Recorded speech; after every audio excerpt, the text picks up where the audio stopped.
What's up everyone and welcome back to the channel. Today I've made my way down to Soho Motorsports to check out their brand new 2020 Toyota GR Supra. Huge shout out to them for providing this car for me today. They specialize in the Nissan lineup, so the GTR, the 350, the 370Z, along with the Infiniti lineup. And now they're going to specialize in the Toyota Supra, developing an exhaust intake, all of the bolt-on parts, and much more. So definitely check them out. I'll have their website in the description below. And the model that we're looking at today is the 3-liter base. The only option is the driver assistance package. It's finished off in absolute zero and has an MSRP just over $52,000. Under the hood is a 3-liter turbocharged inline 6-cylinder engine, and this is only paired to the 8-speed automatic with steering wheel mounted paddle shifters.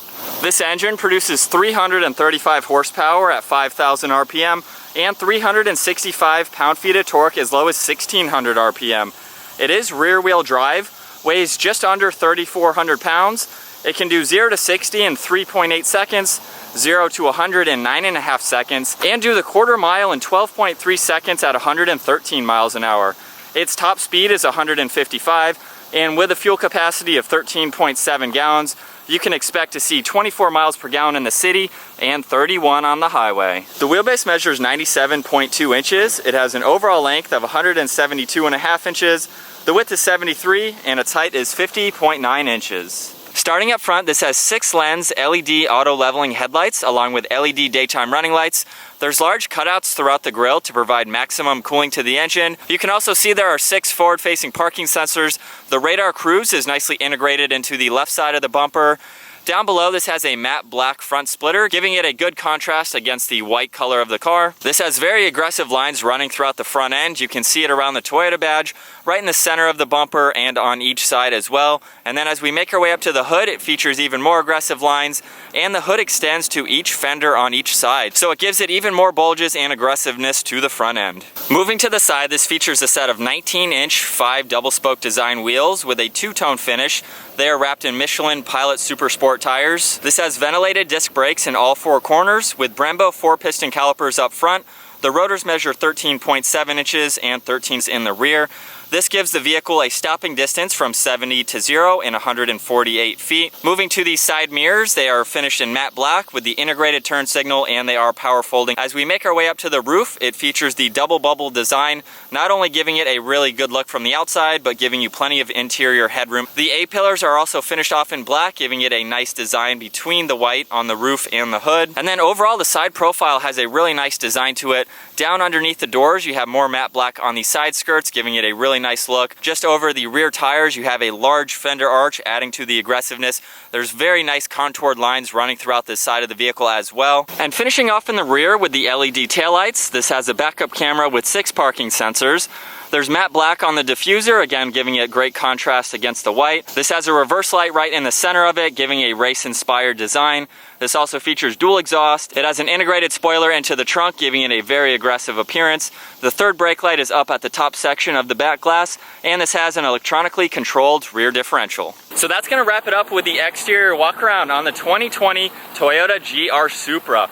Comment down below, what are your thoughts on the new Supra? Personally, I think it looks really, really good in white, especially having all of the black accents all around. You have really aggressive lines even running down the top, and then you can see how the dip in the spoiler or the trunk there is, giving it a really nice look. And so now with the key, we'll go ahead and check out the interior. One thing that I wanted to point out, this is not a launch edition, yet it still has the red stripe on the key fob. I think that is a really nice touch to see. But with the vehicle locked, you can see the mirrors are folded in. I'll just place my hand in the door handle, it'll automatically unlock, and the mirrors will fold open. Taking a look at the door panel now, you can see the black leather on the armrest along with silver stitching running down the side. There's a black trim piece around the automatic windows. You have all of your side mirror adjustments. Lock and unlock is behind the aluminum release handle. This model does feature a 10-speaker audio sound system with 205 watts. Down below is the trunk release along with a little bit of storage space. As we make our way to the door sill, you'll see Toyota Supra written out. They have kept the 90s style font for Supra, which is a really nice touch into the new design. And then as we make our way to the interior, the base model actually gets Alcantara running down the center of the seat with leather on the outside. You can see red and silver stitching as well. There's a nice aluminum trim piece on the top section of the seat. And these have a 14-way power adjustability with bolster adjustability support as well. So just using this button here, you can control the bolstering support, whether you want it in or out. And then right in front of that, you can see the memory seat adjustments as well. Inside the Supra now, as long as I have my foot on the brake, we'll go ahead and bring it to life.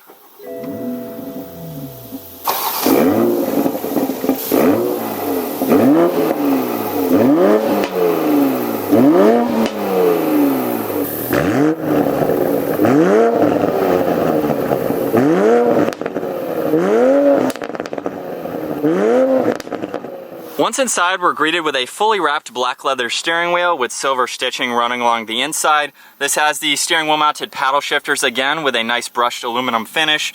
On the right side, we have your mode and volume controls for the radio, along with your Bluetooth hands-free controls. On the left side, you have your cruise control and adaptive cruise control settings. Looking at the gauge cluster now, on the left side, you'll see the fuel gauge along with the miles per hour. The tach is right in the center. If we go ahead and put it into sport mode, you'll see it change just a little bit. You have your clock and temperature on the right side along with the engine temperature, and your trip odometer and trip A and trip B are just on the bottom of that. And then using the button on the right side of the steering wheel, we can pull up your different radio settings, so you can look at FM, AM, everything like that. And you can also use the scrolling dial to go through what station you would like to see. You also have all of your adaptive cruise control settings as well, so you'll see that pull up on the digital screen. Moving to the left side of the steering wheel, you have all of your headlight and daytime running light controls. There's one air vent above that with more of the silver stitching. As we make our way to the center, now we'll take a look at the 6.5-inch screen. So to control this, all of the dials are down below on this nice pad here. You see you have menu, media, your phone on top, along with back and options on the bottom. Rotary dial in the center. So if I just push on the menu button, you will see everything pop up and we can scroll through media, your phone, you have my vehicle and notifications. If we click on my vehicle, that will bring up your average MPG, your miles per hour, your distance until empty. It's very easy to go through the system. I like how everything is nicely integrated into one small area here. So from the driver's position, you can easily rest your arm and go through all of these controls, which is very nice to see. Just below that, we have the hazard button in the middle of two air vents, and you can see that this piece continues to the air vent on the side, giving it a really nice flow all the way to the end there. You have some more preset buttons underneath, along with the power and volume for the radio. And then just underneath that, this does have dual zone climate control with a nice screen right in the center. So if I go ahead and turn it on, now I'm adjusting the passenger side. You have the driver side, of course, with your fan speed right in the center. So you can see that adjusting right there. If you turn it completely off, it nicely goes away. Just underneath that, you have some more storage space, along with a USB and a 12 volt. So you have a nice compartment for anything that you need there. And then as we make our way to the shifter, just by clicking the unlock here, we can go all the way up into reverse. That will bring up the backup camera. You also have sensors and lines on the left side. The guidelines do move with the steering wheel, which is nice to see. And then coming back to the shifter, we just pull on unlock again. We can go all the way down into drive, pop it over into manual mode, and then putting the car into park. It doesn't matter if you are in manual mode or not. You just push on the P, it will automatically go into park. Just behind the shifter, we have the electronic parking brake along with the engine start stop feature. You can't be in sport mode to activate that, so you do have to shut that off. You can see here's where you go into sport mode, turning that on and off. There are 3 buttons in the back section here. Just by pushing on the first button here, that will bring up your forward-facing sensors along with guidelines for the wheels as well. You have traction control right in the middle, and then the back button is your safety system. So by clicking on that, you can go in and customize all of the different settings, whether having them on or off. So your front collision warning, your lane departure warning, you have steering innovation and blind spot monitoring. And then surrounding all of these controls, you have a carbon fiber-like material running throughout the entire center, gives it a really nice design along with the black trim pieces running around it. Right in the center, we have 2 cup holders. There's no center compartment, just those 2. There's a little bit of storage in between the seats. We'll go ahead and take another look at these seats. They have a really nice design to them. As we make our way over to the glove box, you can see there's a standard amount of room. And then again, just looking at the roof from the inside, I mentioned it had the double bubble design, so hopefully you can tell just how much more space you have. So if you are driving this vehicle out on the track or something and you need to wear a helmet, it gives you plenty of headroom for that. We'll take a look out of the rear, has plenty of visibility out of that glass, and then easily you can get into the back trunk space there. Taking a look at the trunk storage space now, there's only two ways you can do this. You have the button on the driver door or holding the button on the key fob itself. Open up the trunk. You have about 10.2 cubic feet of storage space in the back. So actually there's plenty of room. And I like the fact that there's a small cutout in between these speakers in the back. So if you have any larger items to go through, they gave you the option to do that. You have some cutouts to the left side and to the right side. So if you have anything that needs to go sideways, you can see the 90s Supra font style on the floor mat there, giving it a really nice look. And you can remove this cover as well. So if you need additional storage space up top, there are two grab handles. We can easily go ahead and close it up. And now we'll just go ahead and take one last look from the passenger side. You can see down below there's a net, so you have a little bit more storage space for the passenger. You can see the carbon fiber. Another look at the seats. They just have a really nice design to them. And then here's just another look into the back storage space there. You can see the speakers on each side. All right, so now it is time to take the 2020 Supra out for a drive.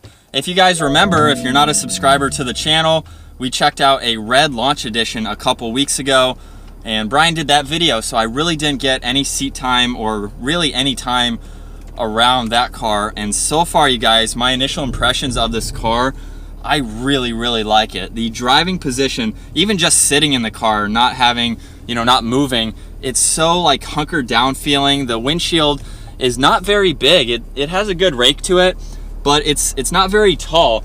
With that being said though, as I pull out here, visibility is really good. That pillar over my right side there is not really bulky at all. You have a little window behind the seat too. So really, even though it's kind of hunkered down, the windows are much lower. As you can see, my head is higher, which is part of that bulge in the roof. It feels open at the same time. It makes you feel like you're in something special. It's a completely different driving experience than any other car that I've been in.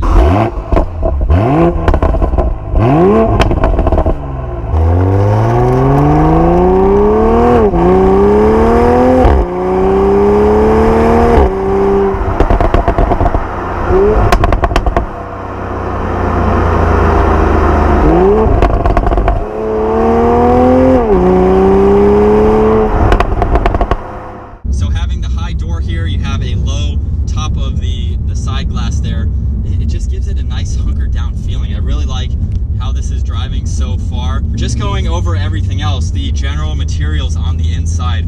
Of course, everything is from BMW. Toyota partnered with BMW to produce this car. But if you put aside all of that, just being in this car, has the Toyota badge on the steering wheel there, everything is really nice. I like the feel of the steering wheel. The paddles are in a good spot, and everything is really user-friendly. There's not a whole lot of buttons, which makes it easy to use and drive. I like the buttons you have down here for the center screen. Really nice ergonomic feel to it, so I can rest my arm here and go through everything. As long as you kind of memorize the buttons and you play with it a little bit, you'll be able to easily do that while driving. You have all the AC controls above it. So getting all of that out of the way, really nice layout on the inside. We have the car warmed up now. We can go ahead and pop it over into manual mode. I'm gonna downshift one gear, put it into sport mode, of course, give it a little bit of gas.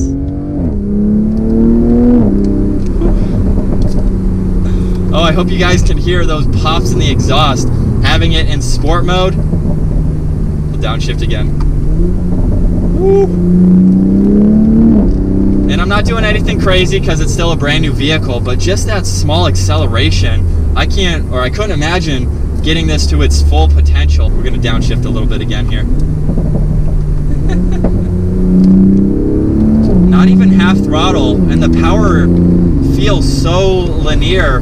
The shifts are very smooth, getting all the way up to 8th gear there, and now we're just cruising. It's a very quiet car, even in sport mode.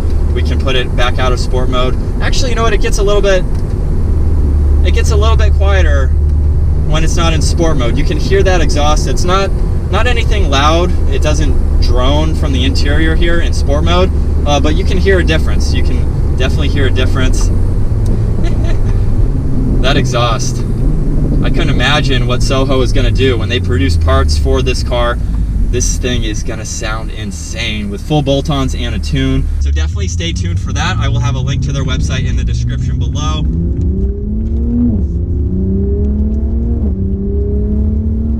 Definitely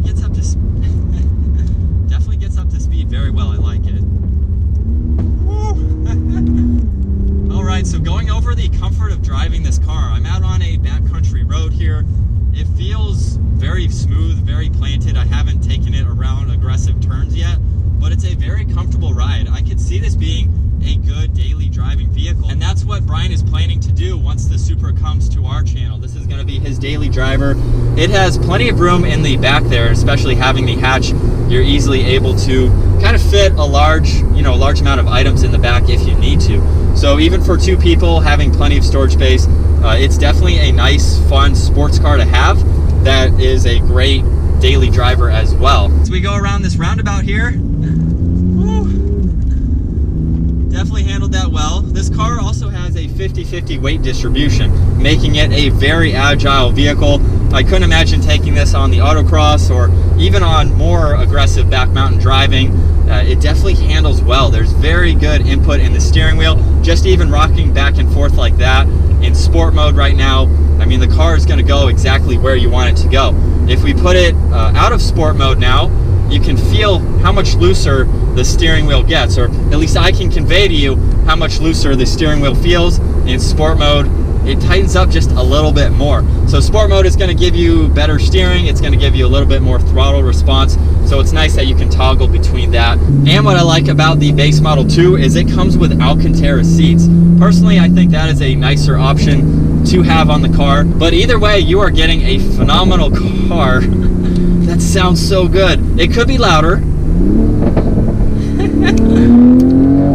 I don't think it could be louder, but in the stock form, what a car. This is so much fun to drive. I can't thank Soho Motorsports enough for providing me with their 2020 Toyota Supra. Definitely follow them because they are going to be developing parts for this car.